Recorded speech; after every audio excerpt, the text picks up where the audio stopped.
බුදුරජාණන් වහන්සේ වදාළ මේ දහම් උපදෙස් ජීවිතයේ අභියෝග ප්‍රශ්න හමුවේ මුහුණ දීමේදී අනුගමනය කළ යුතු පියවරවක්.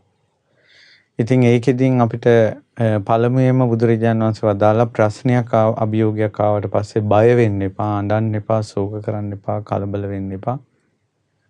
ඊට පස්සේ ඒක තමයි විසඳුමට දොර ඇරෙනවා කියලා කියන්නේ.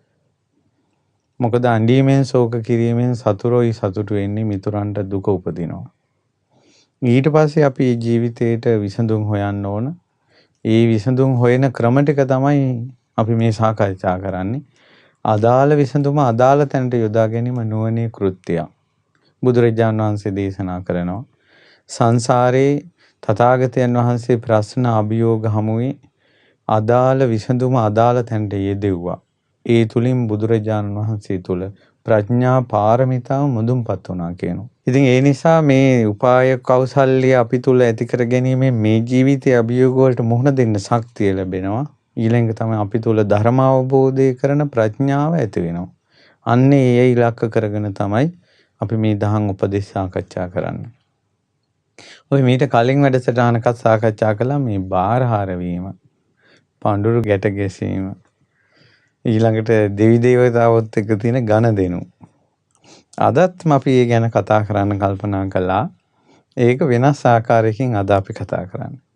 කියන්නේ අපේ ජීවිතේ ප්‍රශ්න, අභියෝග, කරදර වලදී දෙවියන්ගෙන් උපකාරයක් අපිට ලබා ගන්න බැරිද මේ ප්‍රශ්නේ සංසිඳව ගන්න? පින්වතුනි, දෙවියන්ගෙන් උපකාර ලබා ගැනීම ප්‍රශ්න වලට එක්තරා විසඳුමක්. ඒකට අපේ මිනිස්සු තුල ප්‍රශ්න වලට විසඳුම් තියෙනවා.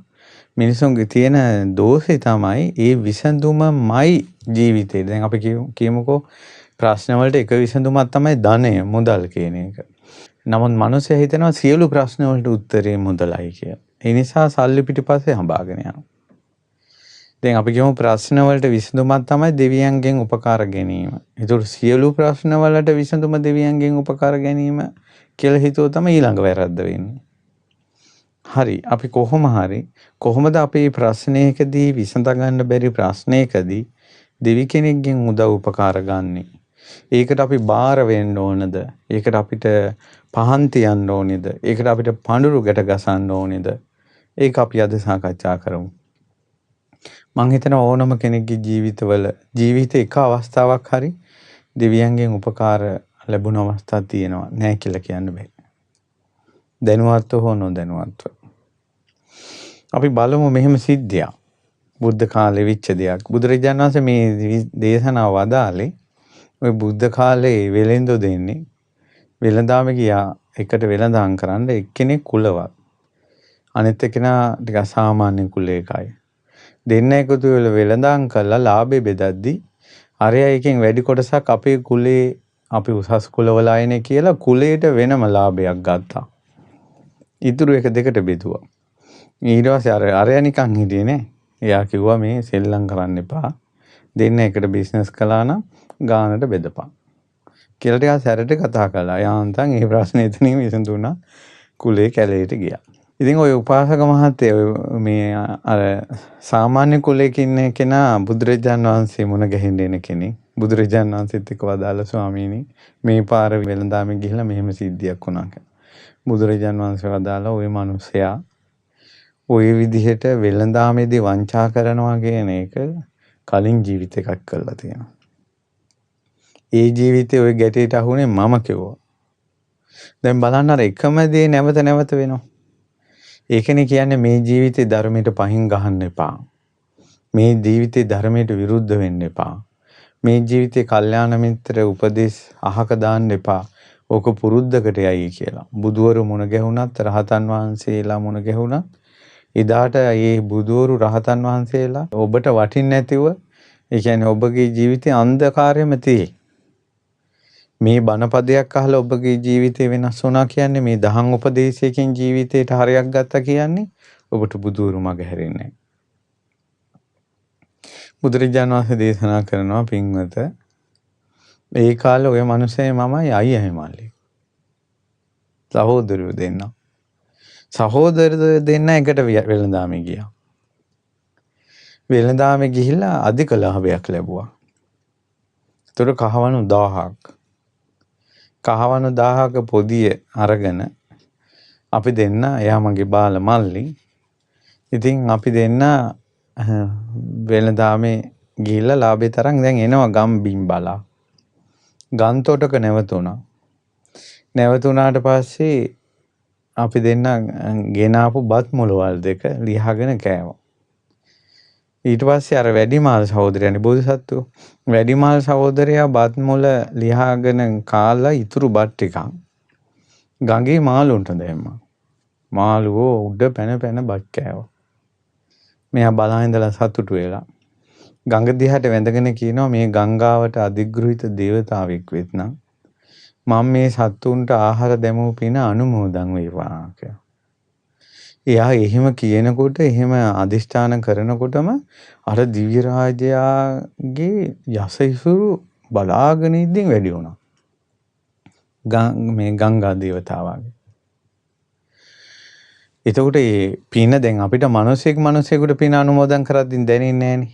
නමුත් දෙවියෙකුට, මියගිය කෙනෙකුට, පින් බලාපොරොත්තුෙන් ඉන්න කෙනෙකුට මෙහින් පින දෙනකොට එහින් ලැබෙනවා. වෙනම ඇඟට දැනෙන පහසුව, තම තමන්ගේ සම්පත් වැඩි දියුණු වීම, විමානයේ ආලෝකය වැඩි වීම, පිරිවර වැඩි වීම, ඒ ඔක්කොම වෙනවා මෙහින් පින් දෙනකොට.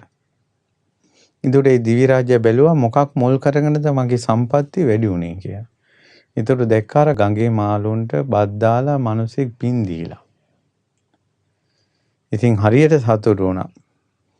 ඊට පස්සේ බත් ටික කාලා ඉවර වෙලා තොටියා එන්න ප්‍රමාදයි. ඒගොඩ ඉන්නේ දැන්. ඊතර වෙන්න එපා ගඟේ. එතකල් කිව්වා මල්ලි මම නිකන් හාන්සි වෙන්න. කියලා එයා ගහක් යට හාන්සි වුණා. වැඩිමාල් සහෝදරයා. ඒ අතරේ අර පොඩි එකා සහෝදරයානේ එයා කල්පනා කළා මේ කහවණුට මෙයාට දෙන්න ඕනේ. දැන් බලන්න අර බිස්නස් කරන්න ගියාට පස්සේ සහෝදර කනුන් නැති වෙන හැටි. සල්ලි වලට සහෝදර කනුන් නැති වෙන හැටි. එයා අර කහවණු පොදිය වගේම පොදියක් ගල් කැට දාලා හැදුවා. අරයා නිදාගෙන ඉන්න අතරේ. එයාට ඕනන්නේ ගල් කැට ටික පොදියේ ගඟට දාලා කහවණු ටික වැටුණා කියලා හොරෙන් අරගෙන යන්නයි ඕනන්නේ දැන්. දැන් ඔන්න කහවණු පොදිය තියෙන ඒ විදිහටම ගල් කැට පොදියකුත් තියෙනවා. දැන් මේක ඉනේ ගහගෙන දැන් ඔන්න අයියා නැගිට්ටා. නැගිටලා දැන් ඔරුවෙන් යනකොට මෙයා පොඩ්ඩක් කකුලෙන් එහෙට මෙහෙට වෙලා ඔරුව පැද්දෙන්න ඇරියා. පැද්දෙන්න අරිනකොට මෙයා හිමීට ඉනෙන් අර ගල් කැට පොදිය දැම්ම ගඟට. දනුට අයියෝ මෙන්න වැටුණා අපේ සල්ලි අපේ කහවණුට ගමු. අනේ දෙයියනේ කියලා කෑ ගැහුවා. ඊට පස්සේ මහා ජඹුර මේ ගඟ. ඊට පස්සේ අයියකෝ දැන් මේකේ කොහමද ඕක හොයන්නේ? කමන්නේ ප්‍රශ්නේ කියන්නේ මිනිසුන්ට නෙවෙයි වෙන්නේ. අපිට දැන් ගෙදර ගියා කියලා හිඟා කන්න වෙන්නේ නැහනේ. මල්ලි අපි ගිහිල්ලා තියෙන දෙයක් කාලා ඉඳලා ආයෙ වෙනදාම යන්. අර බලන්න කලබල නොවීම. බෝසත්ත්වයන්ගේ සංසාරේ ඉඳලම තිබිලා තියෙන එක. ඒ නෝනැත් එක්කනේ. අපේ කෙනා ගඟට පයින් ඔහොම ගඟට පයින්නවා. ආයෙ කතා දෙකක් නැහැ. ඊට පස්සේ අරයත් බොරුවට අනලා දොඩලා දැන් ගඟෙන් එතර වෙනවා. ගංගා දේවතාව දැක්ක මේක. මේ හොර වැඩක් කළේ කිය. ඊට පස්සේ දෙවියන්ගේ ස්වභාවය තමයි Tamanට පින් දුන්න කෙනා ගැන කෘතඥතාවය පිහිටනවා. කෙලෙවුනේ. ඊට පස්සේ අර දේවතාවා මේ එකපාරම මාළුවෙකුට අර දේව 이르දියෙන් විශාල මාළුවෙකුට මේ සංඥාව දුන්නා. ඒ කියන්නේ ඊතර මාළුවක් දන්නේ මොකද්ද මේ කියලා. අර වැටෙන පොඩි යටින් ඇවිල්ලා එයා ගිල්ලා. දැන් අර දෙන්න ගෙදර ගියා. දැන් දෙවියා අර මාළුවා ගැන තමයි සංඥාවෙන් ඉන්නේ. ඔන්න මාළු ටික ඔක්කොම අහුණා පහවදාම ලොකු දැලකට. ලොකු මාළුවක් අහුණා. අර මිනිහා ගෙදර ගිහිල්ලා hina වී බලනකොට ඉතුරු කරගෙන තියෙන ගල් කැට ටික දාලා තියෙන ඇත්තම කහවණු ටික. ඒකයි අර දෙවියා අර කහවණු ටික ඇල්ලුවේ. නැත්නම් ගල් කැට ටික අල්ලන්න ඕනේ නැහනේ. දැන් අර මනුස්සයාට වැරදිලා. ඇයි කලබල අනුවණයාගේ මූලිකම දේ කලබලනේ. කලබලයිනේ. හොරකම් කළාට කලබලයි. මෝඩයි. ඊට පස්සේ මොකද උනේ මේ මනුස්සයා කලබලෙට ඇත්තම ටික දැම්මේ. මේ ඔය එක පැත්තක අර මොකද ඩයිනමයිට්ද මොනවද කියලා අර වතුරට බෝම්බ වගේ ගහලා මාළු මරන මිනිස්සෙක්. ඔය මිනිස්සයා බීඩිය බිබී මේ බෝම්බේ අනිත් අතින් දානවා අර මේ වතුරට. එතකොට ඒක වතුර ඇතුළේදී පිපුරුවාට පස්සේ මාළුන්ට කම්පණය වෙදිලා ඒ මාළුන් උඩට පාවෙනවා මැරිලා. එතකොට අල්ලනවා. එහෙමත් මිනිස්සු සත්තු මරනවා. ඔය මිනිස්සයා දවසක් මේ අර පුපුරන එක අතේ තියාගෙන බීඩිය දැම්මා ගඟට. අතේදීම පිපුරුවා. සත්තු මරන්න යම් අතකින්ද ඒ පුපුරන දේ දැම්මේ ඒ අතම පුපුරලා ගියා. දිට්ඨ ධම්ම වේදිනිය. ඉතින් කලබලයට ඔය වගේ දේවල් වෙනවා. ඊට පස්සේ මොකද උනේ? දැන් අර මනුස්සයා ගෙදර ගිහලා හරි දුකටපත් වුණා. දැන් මේ මනුස්සයාමයි වංචාව කළේ. ගින්දර ආවෙත් ඒ මනුස්සයාටම. ඊට පස්සේ දැන් ඔන්න මාළුව ආවුණා පහුව දවසේ. ඉතින් දැන් සම්පූර්ණ දෙවියන්ගේ බැල්ම තමයි අර තියෙන්නේ අර මාළුවාට. ඊට පස්සේ මාළුවා ගොඩට අරගෙන මේ මිනිස්සු මාළු විකුණනවා ඒ ගමේම. ගඟෙන් එහා පැත්තේ අර මිනිස්සුන්ගේ ගෙදර. ඊට පස්සේ මිනිස්සු අහනවා මේ ලොකු මාළුවා කීයද කියලා. කියනකොට කියවෙන්නේ කහවණු 10යි මසු 7යි කියලා. සත් මාසයි. කහවණු 10යි සත් මාසයි. අපි අද කාලේ ගත්තොත් එහෙම රුපියල් 1000යි 7-7යි වගේ. අද කාලේ මම කියන්නේ මේ තේරෙන භාෂාවෙන් කිව්වොත්. කියන්නේ මාළුවාගේ වටිනාකම සාමාන්‍යයෙන් උපරිම මසු 7 තමයි. ඇයි කහවණු 10යි මසු 7යි කියන්නේ? එයාට කියවෙන්නේ අරයාගේ බඩේ කහවණු 10ක් තියෙනවනේ. ඒකටත් එකයි ගාන කියවෙන්නේ. එතකොට එයා නෙමෙයි කියන්නේ අර මනුස්සයාට දේව බැල්ම. ඒක දේව බැල්මට අනුව ගණන් කියවෙනවා. මේකට මෙච්චරක් දෙන්න කියලා. දැන් අර මනුස්සයා මාස ගණන් බිස්නස් කරලා හම්බුනේ ලාභේ කහවණු 10යි නම්. ඒතකොට සාමාන්‍ය මනුස්සයෙක් මාළුවෙක් ගනිද කහවණු 1000ට. කවුරුවත් ගන්නෑ. ඊට පස්සේ මේ මිනිස්සු මේ මාළුව ගමේ හරි විකුණන්න ඕන කියලා ගමේ ඇවිද ගියා. අර ගෙදරට ගියා. අර හොඳ වෙලෙන්දා ඉන්නේ. ඒ ගෙදරට ගියාට පස්සේ ඒ අය ඇහුවා මේ මාළුවා කීයද කියලා. එයා කිව්වා මසු 7යි කියලා. එයාට අර 1000 කියුන්නේ නැහැ. ඊට පස්සේ මෙයාගේ අතේ තිබ්බේම මසු 7යි. මසු 7 දීලා ගත්තා මාළුවා. ඊට පස්සේ මේ මාළු විකුණන මිනිස්සු කිව්වා බලන්නකෝ මේක කවුරුත් ගත්තේ නැහැ. අපිට හිතුනේම කහවණු 1000යි මසු 7කට දෙන්න මේ ඔයාලගේ දෙට ආව විතරයි මේක මසු 7ක් කියුණා කියලා. හරි කමන්නේ ඉතින් මේ මාළුවෙක් වටින්නේ මසු 7යිනේ යන්න කියලා යල යවුවා. නෝ ගෙදරුන් දැටි කොමින් මේ මාළුවා අද ව්‍යාපන් කියලා. බඩ කපනකොට කහවණු පොදියා. ඒ කහවණ ඊට පස්සේ අරයා කෑ ගැහුවා නෝනා. මෙයා දුවගෙන එනකොට අර අපි එදා ගැට ගහපු පොදියමයි මේ තියෙන්නේ. ඉතින් මෙයාට පුදුම හිතුණා. මෙයා කල්පනා කළා කොහොමද මේකම ලැබුණේ? එහෙනම් අරයට කහවණු 1000යි මසු 7යි කියුනේ මේකටයි. දැන් අපි සැබෑ අයිතිකාරයෝ නිසා තමයි කහවණු 10 අපේ එක මසු 7 අරයට කියුනේ කියලා පුදුම හිතෙනකොටම අහස දෙවි කෙනෙක් මෙවුණා. මේ විලකෝ පින්වත මම මේ දේ කළේ. මම මේ දේ කරන්න හේතුව ඔබ මට පින් දුන්නා මාළුන්ට ආහාර දාලා. එක සතෙකුට එක බත් ඇටයක් කෑමෙන් ආනිසංස 100ක් තියෙනවා. ඒතකොට ඔය මාළු රංචු පිටින් ඔබ දුන්න ආහාරය ගත්තා කියන්නේ මට බොහෝ ආනිසංස සැප සැලසුණා. ඔබගේ පුණ්‍ය ආනුමෝදනාව. අපි ඔබ ගැන සතුටින් ඉන්නේ. හැබැයි ඔබගේ මල්ලි මහ වංචනිකේ. ඔහු වංචාවටයි මේක කළේ කියලා සිද්ධිය කිව්වා. ඔය තමුන්ට අයිති කහවණු ටික තමුන් පරිසම් කරගන්න. මේ ওই වංචාකාරයාගෙන් බේරෙන්න කියලා උපදෙස් දුන්නා. ඊට පස්සේ කිව්වා දෙවිතුමනි ඔබතුමාට පින් සිද්ධ වෙන්න ඕන. ඒ වුණාට වංචාව මේ මිනිස්යාගේ තියෙන්නේ නැති.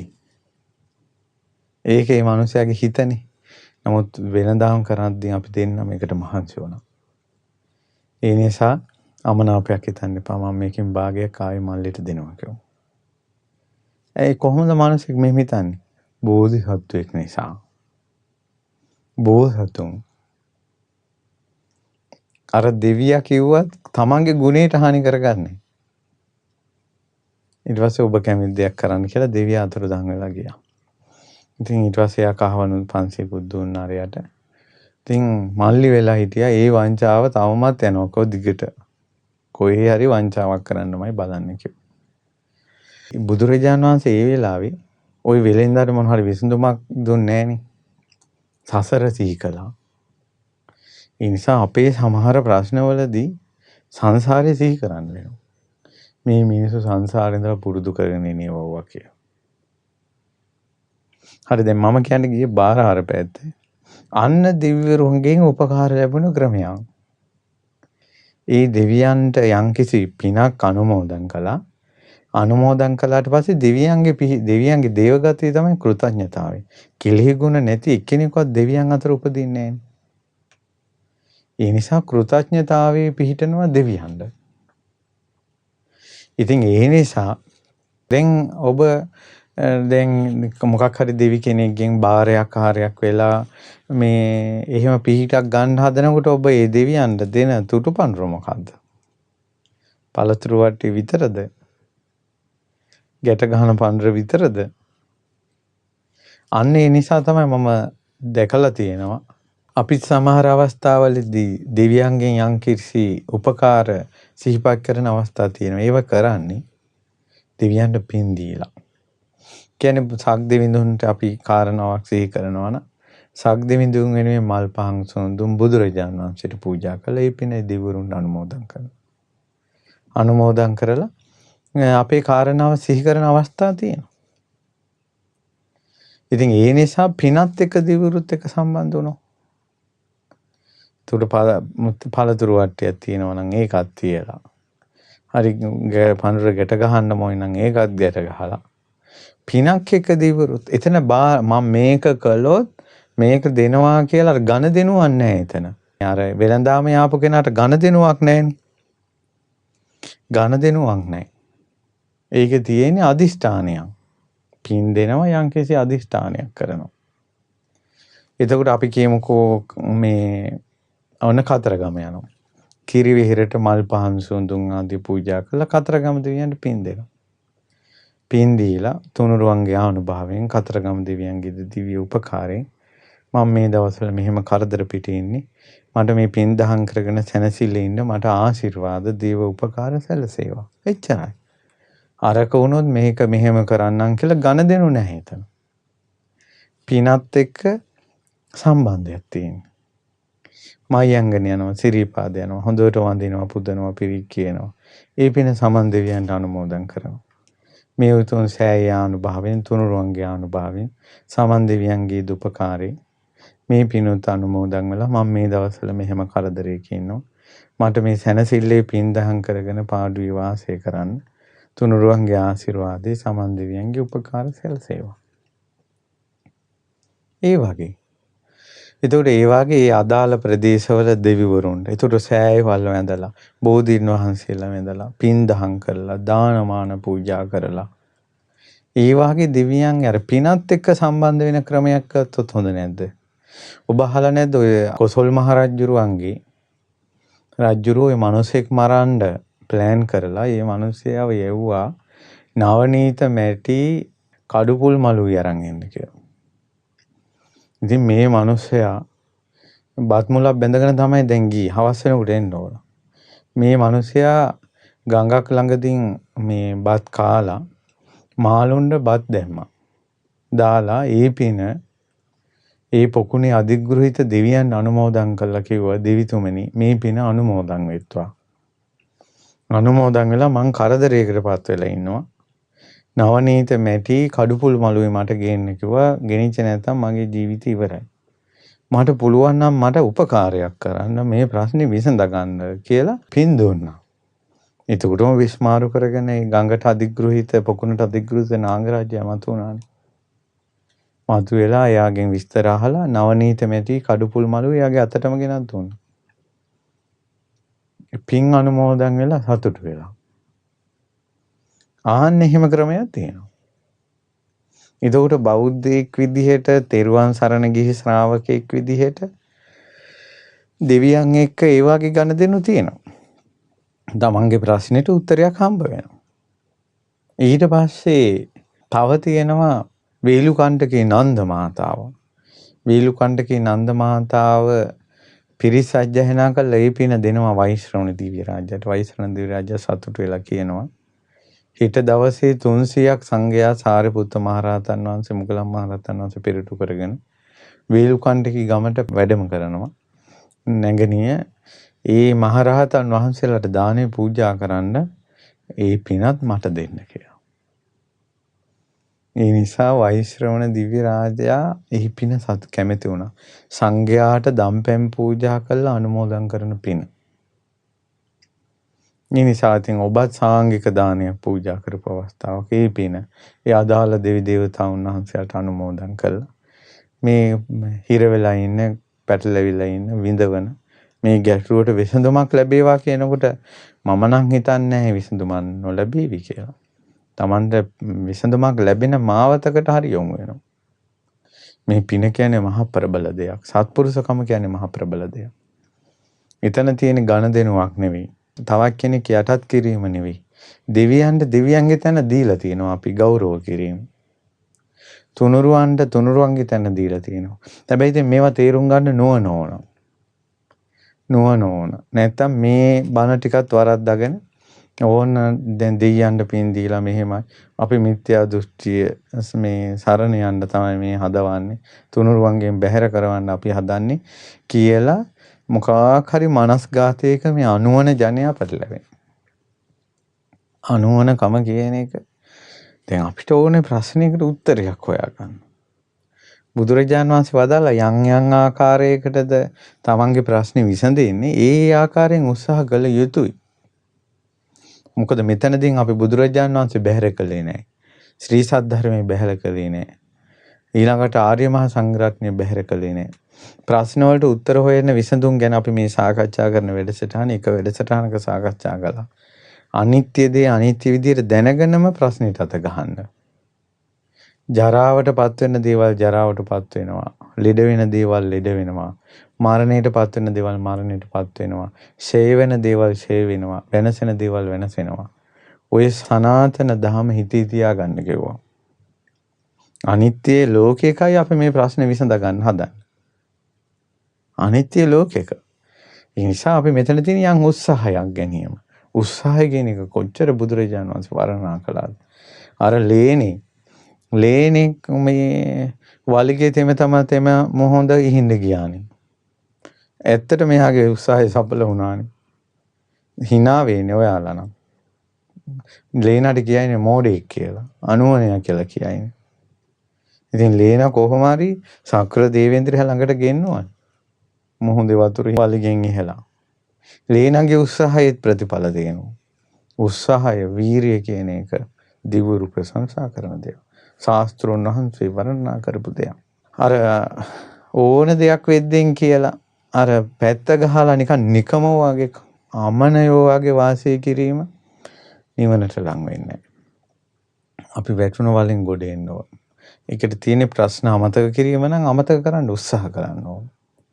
ඊළඟ මේ වගේ දෙවි කෙනෙක්ගෙන් උපකාර ගැනීම නම් උපකාර ගන්න ඕන. ඔය වාගේ දැන් තියෙනවා රජතුමාට ගොඩාක් හිතයිසි. මොකක්ද මේ ජාතක කතාවේ නම? හත්තිපාල ජාතකය වෙන්න ඕන. ඒ ජාතකයේ තියෙනවා රජතුමාට හිතයිති පුරෝහිත. රජතුමාට දරුවෝ නැහැ.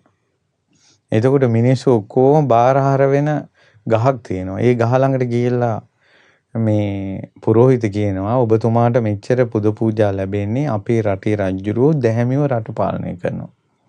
නිසා මිනිසුන්ට ආර්ථික ප්‍රශ්න නැහැ. මිනිසුන්ට ඔබට පුද පූජා හොඳට තියන්න පුළුවන්. එතකොට ඒ නිසා ඔබට පුද පූජා ලැබෙනවා මේ ගහට. ඉතින් ඒ නිසා මෙච්චර මිනිසුන්ට පිහිට වෙන එකේ. මොකද එතනින් ගෑනු කෙනෙක් ගියා. ඒ ගෑනු කෙනාට ළමයි 15ක් දොර කොහෙද ඉන්නවා. දැන් රජුරවන්ට දරුවෝ නැහැ. ඉතින් පුරෝහිත අර ගෑනු කෙනාගෙන් අහුවා ඔච්චර දරුවෝ කොහෙන්ද කියලා. ඒ ගෑනු කෙනා අර ගහ පෙන්නලා කිව්වා දෙයියෝ තමයි ඉතින් කියලා. ඒතර පුරෝහිත ගහ ළඟට ගිහලා කිව්වා අර බවලතාටත් ඔච්චර දරුවෝ දීලා තියෙනවා නම් අපේ රජුරවන්ට ඇයි දරුවෝ දෙන්න බැරි? දවස් 7ක් කල් දෙනවා. දවස් 7 ඇතුළත අපේ උත්තරයක් ලබලා දෙන්න. හැබැයි ඉෂ්ට නොවුනොත් නම් තරහ වෙන්න එපා. මේ ගහ කවනවා කිව්වා. කියලා හැමදාම පහන තියලා දවස් 7ක් කෙරුවා. ඊට පස්සේ ඒ ගහේ දේවතා කම්පා වුණා. ඇත්තටම රජතුමාට දරුවන් කොහොමදවත් ලැබෙන්නේ නැහැ. සංසාරේ කර්මයක්. ඊට පස්සේ සක්දෙවිඳුටත් ගහේ දේවතාවක් කිව්වා අපිට ඒකට මැදිහත් වෙන්න බෑ කිව්වා. ඊට පස්සේ කො එහෙම නෙමෙයි. ওই පුරোহিතයාට කියන්න රජකම් කරන්න සුදුසු දරුවෝ දෙන්නම් කියලා පුරোহিතතුමාට. ඉතින් ඊට පස්සේ මොකද වුනේ මේ දැන් කිසිම තොරතුරක් නැහනේ. පුරোহিතතුමා කට්ටිය ඔක්කොම පොරෝ අරගෙන කට්ටිය ගෙන්නගෙන ගහ ළඟට ගියා. ගහෙන් දේවතාව මත වුණා. කිව්වා පොඩ්ඩක් ඉන්න කලබල වෙන්න එපා. අපි උත්සාහ නොකළ හිටියා නෙවෙයි රජතුමාට මේ දරුවන් ලැබීමේ වාසනාව නැහැ. හැබැයි රජකම් කරන්න සුදුසු පුත්‍රයෝ ඔබතුමාට ලබලා දෙන්න පුළුවන් කියලා. බලන්නකො බාරේ කන පිට හැරිච්ච හැටි.